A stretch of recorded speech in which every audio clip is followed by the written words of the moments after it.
ഈ വീഡിയോ നിങ്ങളുടെ ജീവിതം മാറ്റിമറിക്കുമെന്നൊന്നും എനിക്കറിയില്ല. പക്ഷേ ഈ വീഡിയോയിലൂടെ ഞാൻ പറയാൻ പോകുന്ന ഒരു ടെക്നിക്ക്, ഇത് നിങ്ങൾ പ്രയോഗിച്ചു കഴിഞ്ഞാൽ നിങ്ങളുടെ ജീവിതത്തിൽ അന്വേഷിച്ചുകൊണ്ടിരിക്കുന്ന പല ചോദ്യങ്ങൾക്കുള്ള ഉത്തരം കണ്ടെത്താൻ സാധിക്കും എന്നുള്ളത് ഉറപ്പാണ്. ഇത് യൂട്യൂബിന്റെ ചരിത്രത്തിൽ ഇതുവരെ ആരും പറഞ്ഞു തരാൻ സാധ്യതയില്ലാത്ത ഒരു ടെക്നിക്കായിരിക്കും. ഈ ഒരു ടെക്നിക്ക് വളരെ ഇഫക്റ്റീവായി പ്രവർത്തിക്കുന്നു എന്നുള്ളത് ശാസ്ത്രീയമായിട്ട് തെളിയിക്കാൻ സാധിക്കും. അതുപോലെ തന്നെ ഈ ഒരു ടെക്നിക്കിന്റെ വ്യാഖ്യാനങ്ങൾ മാനസിക തലത്തിലും ആത്മീയ തലത്തിലും ഒക്കെ നമുക്ക് കൊണ്ടുവരാൻ സാധിക്കും. അപ്പൊ ഇതുപോലുള്ള സീക്രട്സ് എനിക്ക് പ്രപഞ്ചം പറഞ്ഞു തരുന്നതിന് ഞാൻ സ്ഥിരമായി ചെയ്യാറുള്ള ഒരു പ്രാക്ടീസ്, അതും ഞാൻ ഈ ഒരു വീഡിയോയിലൂടെ പറയുന്നതായിരിക്കും. അപ്പൊ ഇതുപോലുള്ള വീഡിയോസ് നിങ്ങൾക്ക് ഇഷ്ടമാണെങ്കിൽ ഈ ചാനൽ സബ്സ്ക്രൈബ് ചെയ്യുന്ന കാര്യം പരിഗണിക്കുക. ഈ ഒരു ടെക്നിക്ക് പ്രയോഗിക്കുന്നതിന് നിങ്ങൾക്ക് ആകെ വേണ്ട ഒരേ ഒരു കാര്യം എന്ന് പറയുന്നത് ഒരു സർക്കിൾ അല്ലെങ്കിൽ ഒരു വൃത്തം, അത് നിങ്ങൾക്ക് ഇമാജിൻ ചെയ്യാൻ സാധിക്കണം. അപ്പോൾ ഇനി നമുക്ക് ഈ ഒരു ടെക്നിക്ക് നേരെ അതിലേക്ക് കടക്കാം. ഞാൻ ഇതിന്റെ ഇൻസ്ട്രക്ഷൻസ് ഞാൻ ചെയ്യുന്നത് എങ്ങനെയാണെന്നുള്ളത് സ്റ്റെപ്പ് ബൈ സ്റ്റെപ്പ് ആണ് പറയുന്നത്.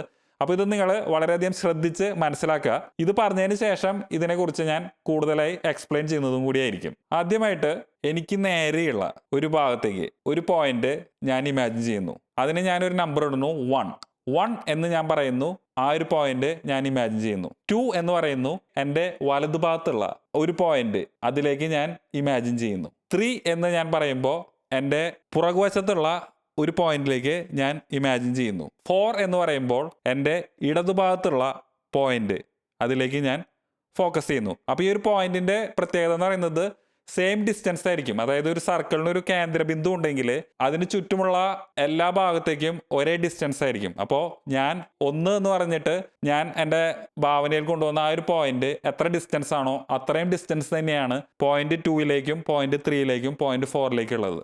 ഇനി ഞാൻ പോയിന്റ് 1ൽ നിന്ന് പോയിന്റ് 2ലേക്ക് ആ ഒരു സർക്കിളിന്റെ ആ ഒരു ഭാഗം ഞാൻ കണക്ട് ചെയ്യുന്നു. അതുപോലെ തന്നെ പോയിന്റ് 2ൽ നിന്ന് പോയിന്റ് 3ലേക്കും ഞാൻ കണക്ട് ചെയ്യുന്നു. പിന്നെ പോയിന്റ് 3ൽ നിന്ന് പോയിന്റ് 4ലേക്കും ഞാൻ കണക്ട് ചെയ്യുന്നു. ഇത് ഒരു ക്ലോക്ക് വൈസ് ഡയറക്ഷനിൽ, അതായത് ക്ലോക്കിന്റെ സൂചി പോകുന്ന ആ ഒരു ഡയറക്ഷൻ, ക്ലോക്ക് വൈസ് ഡയറക്ഷനിലാണ് ഞാനിത് കണക്ട് ചെയ്തത്. ഇനി പോയിന്റ് 1ൽ നിന്ന് പോയിന്റ് 4ലേക്ക്, അതുപോലെ പോയിന്റ് 3ലേക്ക്, പിന്നെ പോയിന്റ് 2ലേക്ക്, പിന്നെ തിരിച്ച് പോയിന്റ് 1ലേക്ക് ഈ ഒരു സർക്കിൾ തിരിച്ച് ആന്റി ക്ലോക്ക് വൈസ് ഡയറക്ഷനിലേക്ക് പോകുന്നതും ഞാൻ ഇമാജിൻ ചെയ്യുന്നു.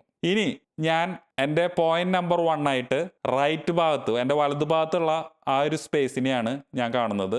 അവിടെ നിന്ന് പോയിന്റ് 2 എന്ന് പറയുന്നത് എൻ്റെ പുറവശത്തുള്ള ആ ഒരു പോയിന്റ് ആണ്. പിന്നെ പോയിന്റ് നമ്പർ 3 ഇടതു ഭാഗത്ത്, പോയിന്റ് നമ്പർ 4 എന്ന് പറയുന്നത് എൻ്റെ ഏറ്റവും മുമ്പിലുള്ള ആ ഒരു പോയിന്റ് ആണ്. ഇനി ഞാൻ ക്ലോക്ക് വൈസ് ഡയറക്ഷനിൽ എൻ്റെ വലതു ഭാഗത്ത് പോയിന്റ് 1ൽ നിന്ന് പോയിന്റ് 2ലേക്ക്, പിന്നെ പോയിന്റ് 3ലേക്ക്, പിന്നെ പോയിന്റ് 4ലേക്ക് കണക്ട് ചെയ്യുന്നു. അങ്ങനെ ആ ഒരു സർക്കിൾ പൂർത്തിയാക്കുന്നു. അത് ഞാൻ ഇമാജിൻ ചെയ്യുന്നു, അല്ലെങ്കിൽ എൻ്റെ ഭാവനയിൽ കൊണ്ടുവരുന്നു. ഇനി ഇതിന് നേരെ ആന്റി ക്ലോക്ക് വൈസ് ഡയറക്ഷനിൽ, അതായത് പോയിന്റ് 1ൽ നിന്ന് പോയിന്റ് 4ലേക്ക്, പിന്നെ പോയിന്റ് 3ലേക്ക്, പിന്നെ പോയിന്റ് 2ലേക്ക്, പിന്നെ അഗൈൻ പോയിന്റ് 1ലേക്ക് തിരിച്ചു വരുന്നത്, ആന്റി ക്ലോക്ക് വൈസ് ഡയറക്ഷനിൽ പോകുന്നതും ആ ഒരു ഇമാജിനറി സർക്കിൾ അത് ഞാൻ പൂർത്തിയാക്കുന്നു. ഇനി സ്റ്റാർട്ട് ചെയ്യുന്നത് എൻ്റെ പുറകുവശത്തുള്ള ഒരു പോയിന്റ് ആണ്, പോയിന്റ് നമ്പർ 1. അവിടെ നിന്ന് ഇടതുഭാഗത്തേക്കുള്ളത് പോയിന്റ് നമ്പർ 2, എൻ്റെ സ്ട്രേറ്റ് എന്ന് പറയുന്നത് പോയിന്റ് നമ്പർ 3, അതുപോലെ എൻ്റെ വലതുഭാഗം എന്ന് പറയുന്നത് പോയിന്റ് നമ്പർ 4. ഇനി ഈ പുറകുവശത്ത് നിന്ന് ഒരു ഇമാജിനറി സർക്കിൾ ക്ലോക്ക് വൈസ് ഡയറക്ഷനിൽ അത് കംപ്ലീറ്റ് ചെയ്യുന്നത് ഈ ഒരു പോയിന്റിൽ നിന്ന് പോയിന്റ് 1, 2, 3, 4, പിന്നെ പോയിന്റ് 1 അതിലേക്ക് കണക്ട് ചെയ്യുന്നത് ഞാൻ ഇമാജിൻ ചെയ്യുന്നു. ഇനി ഇതിനെ ആന്റി ക്ലോക്ക് വൈസ് ഡയറക്ഷനിൽ, അതായത് എൻ്റെ പുറകുവശത്തിൽ നിന്ന് പോയിന്റ് നമ്പർ 4ലേക്ക് പോകുന്നു, പിന്നെ 3ലേക്ക്, പിന്നെ 2ലേക്ക്, പിന്നെ 1ലേക്ക് പോകുന്നതും ഞാൻ ഇമാജിൻ ചെയ്യുന്നു. അപ്പോൾ ഇപ്പോൾ ഈ പോയിന്റിൽ നിന്ന് സ്റ്റാർട്ട് ചെയ്തു, റൈറ്റ് പോയിന്റിൽ നിന്ന് സ്റ്റാർട്ട് ചെയ്തു, അതുപോലെ തന്നെ ബാക്കിലെ ആ ഒരു പോയിന്റിൽ നിന്ന് സ്റ്റാർട്ട് ചെയ്തു.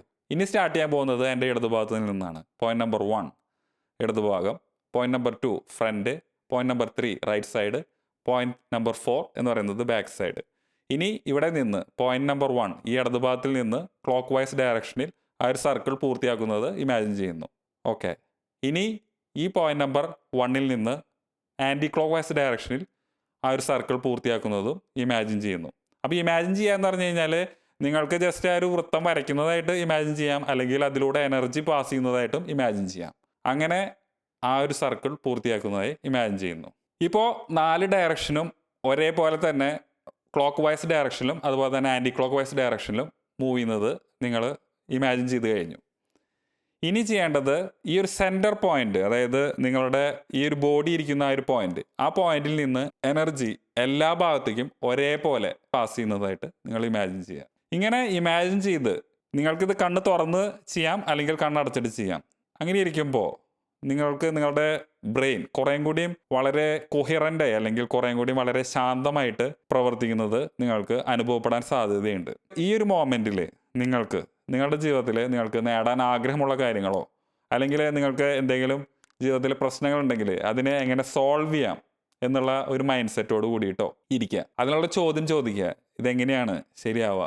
നിങ്ങളുടെ മനസ്സും ഹൃദയവും വളരെയധികം സിങ്ക്രണസിറ്റിയിൽ നിൽക്കുകയാണെങ്കിൽ അല്ലെങ്കിൽ കൊഹിറൻ്റായി നിൽക്കുകയാണെങ്കിൽ അന്വേഷിച്ചുകൊണ്ടിരിക്കുന്ന പല ചോദ്യങ്ങൾക്കും അതിനുള്ള ഉത്തരം ഈ ഒരു പ്രാക്ടീസിലൂടെ നിങ്ങൾക്ക് കണ്ടെത്താൻ സാധിക്കും. ഇനി ഇതെങ്ങനെയാ ചെയ്തതെന്നുള്ളത് കുറച്ചുകൂടിയും ഡീറ്റെയിൽഡ് ആയിട്ടൊന്ന് എക്സ്പ്ലെയിൻ ചെയ്ത് തരാം. ഞാൻ പറഞ്ഞു 4 പോയിന്റ്സ് ആണ് ഇതിൽ നമ്മൾ നോട്ട് ചെയ്യുന്നത്.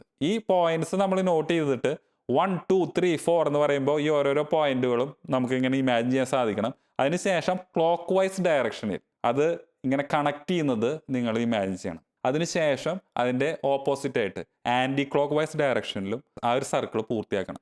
ആദ്യം ഫ്രണ്ട് ഭാഗത്ത് നിന്നാണ് തുടങ്ങിയതെങ്കിൽ ആ ഒരു സർക്കിൾ പൂർത്തിയായി കഴിഞ്ഞാൽ പിന്നെ വലതുഭാഗത്തു നിന്നാണ് സർക്കിൾ വരയ്ക്കുന്നത്. അതുപോലെ പുറകുവശത്തു നിന്നാണ് പിന്നെ ആ ഒരു സർക്കിൾ കംപ്ലീറ്റ് ചെയ്യുന്നത്.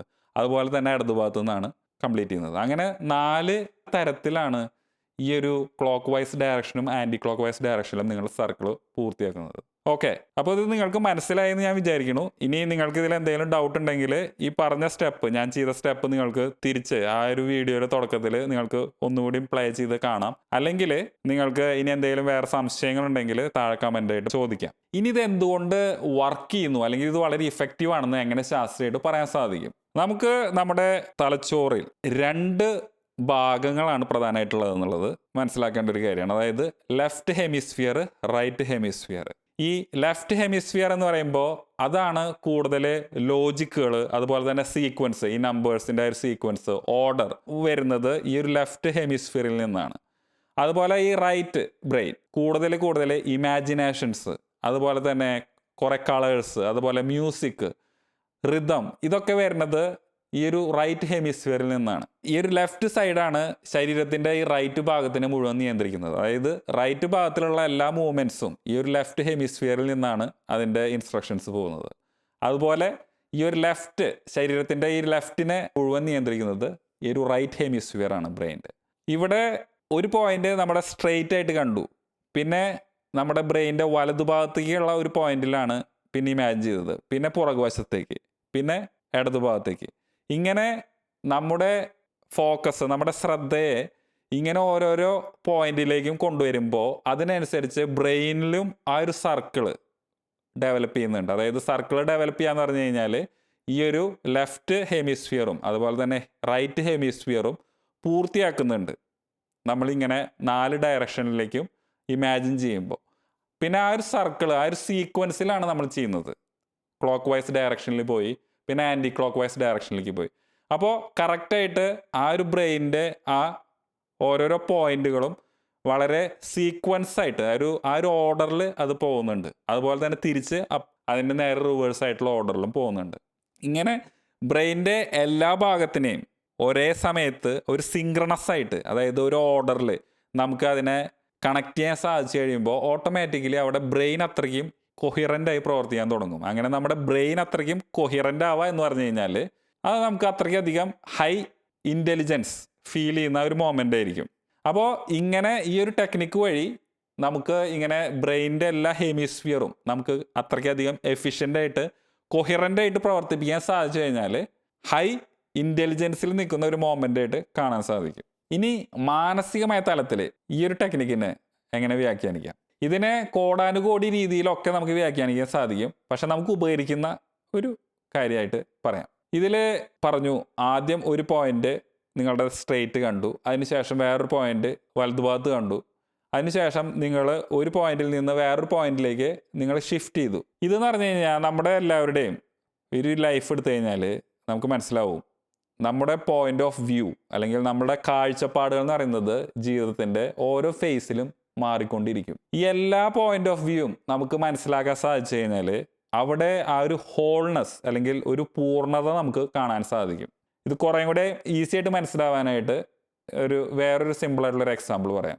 ഇപ്പോൾ 4 സുഹൃത്തുക്കൾ, ഒരാളുടെ പേര്, ഞാൻ ഈ പറയുന്ന ആളുകളുടെ പേരുകൾ നിങ്ങളുടെ ആണെങ്കിൽ എന്നോട് ക്ഷമിക്കുക.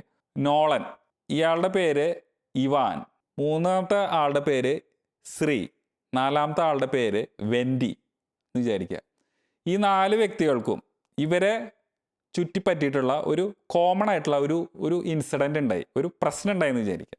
അപ്പോൾ നോളൻ്റെ പോയിന്റ് ഓഫ് വ്യൂവിൽ നിന്ന് നോക്കുമ്പോൾ ചിലപ്പോൾ ഇവിടെ ഇവാനും പിന്നെ ശ്രീയും വെൻഡിയും ചെയ്ത കാര്യങ്ങൾക്കൊക്കെ എന്തെങ്കിലുമൊക്കെ പ്രശ്നങ്ങളുള്ളത് അത് ഒരു ജഡ്ജ്മെൻ്റൽ രീതിയിലേക്ക് പോകാൻ സാധ്യതയുണ്ട്. പക്ഷേ നോളൻ ബാക്കിയുള്ള 3 ആൾക്കാരുടെയും പോയിന്റ് ഓഫ് വ്യൂവിൽ നിന്നും കാണുകയാണെങ്കിൽ ആ ഒരു നടന്ന സംഭവത്തിന് ഒരു പൂർണ്ണത വരാൻ സാധ്യതയുണ്ട്. ഇതുപോലെ തന്നെ ഇവാനായാലും ശ്രീ ആയാലും വെൻഡി ആയാലും ഒക്കെ ഈ ഒരു ടെക്നിക്കിൽ പറയുന്നത് ഇങ്ങനെ പോയിന്റ് നമ്പർ 1 അതിൽ നിന്ന് പോയിന്റ് നമ്പർ 2ലേക്ക് പോവുക, പിന്നെ പോയിന്റ് നമ്പർ 3ലേക്ക് പോവുക, പിന്നെ പോയിന്റ് നമ്പർ 4ലേക്ക് പോവുക. അങ്ങനെ ഒരു ക്ലോക്ക് വൈസ് ഡയറക്ഷനിലേക്ക് മൂവ് ചെയ്യുന്നു. പിന്നെ അവിടെ നിന്ന് പോയിന്റ് നമ്പർ 1ൽ നിന്ന് പോയിന്റ് നമ്പർ 4 അങ്ങനെ ഒരു ആൻറ്റി ക്ലോക്ക് വൈസ് ഡയറക്ഷനിലേക്ക് മൂവ് ചെയ്യുന്നു. ഇങ്ങനെ നമ്മുടെ പോയിന്റ് ഓഫ് വ്യൂ ഓരോരോ ഭാഗത്തേക്കും നമ്മൾ മൂവ് ചെയ്യുമ്പോൾ നമുക്ക് നമ്മുടെ പോയിന്റ് ഓഫ് വ്യൂവിൽ നിന്ന് മാത്രമല്ല, നമ്മൾ ബാക്കിയുള്ള എല്ലാ പോയിന്റ് ഓഫ് വ്യൂവിൽ നിന്നാണ് കാര്യങ്ങൾ കാണാനായിട്ട് ശ്രമിക്കുന്നത്. അങ്ങനെ എല്ലാ പോയിന്റ് ഓഫ് വ്യൂവിൽ നിന്ന് കാണാൻ സാധിക്കുമ്പോൾ പിന്നെ അവിടെ ഒരു ജഡ്ജ്മെൻ്റൽ മൈൻഡ് സെറ്റ് ഉണ്ടാവാനുള്ള സാധ്യത വളരെ കുറവാണ്. വേറൊരു തരത്തിൽ പറഞ്ഞാൽ ഒരു യൂണിറ്റി കോൺഷ്യസ്നസ് അല്ലെങ്കിൽ ഏകത്വത്തിൻ്റെ ഒരു ബോധം അവിടെ വരാനുള്ള സാധ്യതയുണ്ട്. അങ്ങനെ ഒരു ഏകത്വത്തിൻ്റെ ബോധം എന്ന് പറഞ്ഞു കഴിഞ്ഞാൽ എന്താ, അത് നോൺ ഡ്യുവാലിറ്റിയാണ്. അതിൽ വേറെ ശരിയുമില്ല തെറ്റുമില്ല, കാര്യങ്ങൾ എന്താണോ അങ്ങനെ തന്നെ കാണാനായിട്ട് സാധിക്കുന്നു. ഇനി ഇതിൻ്റെ ആത്മീയ തലത്തിലേക്ക് നമുക്ക് കടക്കാം. ഈ ഒരു പ്രാക്ടീസിനെ നമുക്ക് എങ്ങനെ ആത്മീയമായ തലത്തിൽ വ്യാഖ്യാനിക്കാം? വളരെ സിമ്പിളാണ്. ഇതിലൊരു സെൻറ്ററായിട്ടൊരു പോയിന്റ് ഉണ്ട്. അത് ഇപ്പം നിങ്ങളാണെന്ന് വിചാരിച്ചു കഴിഞ്ഞാൽ ആ ഒരു പോയിന്റ്, അതിൽ നിന്ന് പിന്നെ വേറെ പോയിന്റ് 1 2 3 4 ഇതൊക്കെ ഓരോരോ സർക്കിൾ കഴിയുമ്പോഴും അത് ഷിഫ്റ്റ് ചെയ്ത് പോകുന്നത് പറഞ്ഞിരുന്നു. അതായത് ഇതെല്ലാം മാറിക്കൊണ്ടിരിക്കും. പോയിന്റ് ഓഫ് വ്യൂ എന്ന് പറയുന്നത് ഇങ്ങനെ മാറിക്കൊണ്ടേയിരിക്കും. പക്ഷേ മാറാതിരിക്കുന്ന ഒരു സംഭവമുണ്ട്. അതാണ് ആ കേന്ദ്ര ബിന്ദു അല്ലെങ്കിൽ ആ മധ്യബിന്ദു, ആ സെൻറ്റർ ആയിട്ടുള്ള പോയിന്റ്. ഈ ഒരു പോയിന്റ് എന്ന് പറയുന്നത് എറ്റേണൽ ആണ്, അതായത് അതിന് നാശമില്ല. ആ ഒരു അറിവാണ്, ആ ഒരു പോയിന്റാണ് ഈ പറയുന്ന സ്പിരിച്വൽ ആയിട്ടുള്ള ആ ഒരു എക്സിസ്റ്റൻസ് അല്ലെങ്കിൽ പോയിന്റ് എന്ന് പറയുന്നത്. അത് എറ്റേണൽ ആണ്. അപ്പോൾ ഈ ഒരു പോയിന്റിൽ നിന്നാണ് ബാക്കി എല്ലാ ഡയറക്ഷൻസിലേക്കും ഒരേപോലെ ആ ഒരു എനർജി പാസ് ചെയ്യുന്നത് ഇമാജിൻ ചെയ്യാൻ പറഞ്ഞത്. ഈ ഒരു പോയിന്റാണ് എപ്പോഴും ഉള്ളത്, ബാക്കിയെല്ലാം മാറിക്കൊണ്ടിരിക്കും. അപ്പോൾ ഈ ഒരു ടെക്നിക്ക് ഇത് എനിക്ക് പ്രപഞ്ചം പറഞ്ഞു തന്നാണെന്ന് ഞാൻ പറഞ്ഞിരുന്നു. അപ്പോൾ ഇങ്ങനത്തെ ഓരോ ടെക്നിക്കുകൾ ചാനൽ ചെയ്യുന്നതിന് എന്നെ സഹായിക്കുന്ന ആ ഒരു പ്രാക്ടീസ് എന്താണെന്നാണ് ഇനി ഞാൻ പറയാൻ പോകുന്നത്. വളരെ സിമ്പിളായിട്ടുള്ള ഒരു പ്രാക്ടീസാണ്. കിടന്നുറങ്ങുന്നതിന് മുമ്പായിട്ട് മിററിൻ്റെ മുമ്പിൽ നിൽക്കുക, കണ്ണാടിയുടെ മുമ്പിൽ നിൽക്കുക. വളരെയധികം സന്തോഷത്തോടുകൂടി വളരെയധികം സ്നേഹം എക്സ്പീരിയൻസ് ചെയ്യുന്ന രീതിയിൽ ആ ഒരു ഇമോഷനെ നിങ്ങൾക്ക് ട്യൂൺ ചെയ്യാൻ സാധിക്കണം. അതിനെ സഹായിക്കുന്ന അഫർമേഷൻസ് ഉപയോഗിക്കാം. ഐ ആം സൂപ്പർ ഹാപ്പി അല്ലെങ്കിൽ വിഷ്വലൈസേഷൻ എന്ത് തന്നെയാവാം. അതിനുശേഷം കൈകൾ ഉയർത്തിയിട്ട് പറയുക, unveil the secrets to me universe. രഹസ്യങ്ങൾ എനിക്ക് പറഞ്ഞു തരൂ പ്രപഞ്ചമേ. അത് നിങ്ങളുടെ വിശ്വാസം അനുസരിച്ച് പ്രപഞ്ചമാകാം, ദൈവമാകാം, കോൺഷ്യസ്നസ് ബോധമാകാം. എന്നിട്ട് നിങ്ങൾക്ക് കിടന്നുറങ്ങാൻ പോകാവുന്നതാണ്. ഈ വീഡിയോ കാണുന്ന നിങ്ങൾക്ക് എല്ലാവർക്കും ഈഗോ കോൺഷ്യസ്നെസ്സിൽ നിന്നും മാറി ഒരു യൂണിറ്റി കോൺഷ്യസ്നസ് എക്സ്പീരിയൻസ് ചെയ്യാൻ സാധിക്കട്ടെ എന്നും അതിൻ്റെ ഭാഗമായിട്ട് ജീവിതത്തിലെ എല്ലാവിധ നന്മകളും സമൃദ്ധികളും ഉണ്ടാവട്ടെ എന്നും ഞാൻ ആശംസിക്കുന്നു. ഈ വീഡിയോയിൽ പറഞ്ഞൊരു ടെക്നിക്ക് നിങ്ങൾ പ്രയോഗിച്ചു കഴിഞ്ഞാൽ നിങ്ങൾക്ക് ഇപ്പോൾ ഓൾറെഡി നിങ്ങൾ വളരെയധികം ആ ഒരു യൂണിറ്റി കോൺഷ്യസ്നസ് ഫീൽ ചെയ്യുന്നുണ്ടാവും. അപ്പോൾ ഈ ഒരു മൊമെന്റിൽ നിങ്ങൾക്ക് ആരും തന്നെ ശത്രുക്കളായിട്ട് ഉണ്ടാവില്ല. പക്ഷേ നിങ്ങൾ മുമ്പ് നിങ്ങളുടെ ശത്രുക്കളായി തോന്നിയിട്ടുള്ള ആളുകൾക്ക് ഈ വീഡിയോ നിങ്ങൾക്ക് ഫോർവേഡ് ചെയ്യാവുന്നതാണ്. അപ്പോൾ അവർക്കും ഈ ഒരു യൂണിറ്റി കോൺഷ്യസ്നസ് എക്സ്പീരിയൻസ് ചെയ്യാൻ സാധിക്കട്ടെ. അപ്പോൾ ഈ ഒരു വീഡിയോ വൈറലായി കുറേയധികം ആളുകളിലേക്ക് എത്തട്ടെ. അതിൻ്റെ ഭാഗമായി കുറേയധികം ആളുകൾക്ക് ഈ ഒരു യൂണിറ്റി കോൺഷ്യസ്നസ് എക്സ്പീരിയൻസ് ചെയ്യാൻ സാധിക്കട്ടെ. നിങ്ങളുടെ സ്നേഹം ഒരു ലൈക്കായിട്ടോ ഇൻസ്റ്റാഗ്രാം, ഫേസ്ബുക്ക്, വാട്സപ്പ് ഇവയിലൂടെ ഷെയർ ചെയ്തിട്ടോ അല്ലെങ്കിൽ ഒരു കമൻറ്റായിട്ടോ രേഖപ്പെടുത്തി കഴിഞ്ഞാൽ ഈ വീഡിയോ കുറേയധികം ആളുകളിലേക്ക് എത്തുന്നതിന് വളരെയധികം സഹായിക്കും. ഇതുപോലെ കുറേ ഉപകരിക്കുന്ന നല്ല വീഡിയോസ് ഇനിയും എനിക്ക് ചെയ്യാൻ സാധിക്കട്ടെ. അതുവരെ നിങ്ങൾക്ക് എല്ലാവർക്കും എൻ്റെ നന്ദി, നമസ്കാരം. Have A nice day.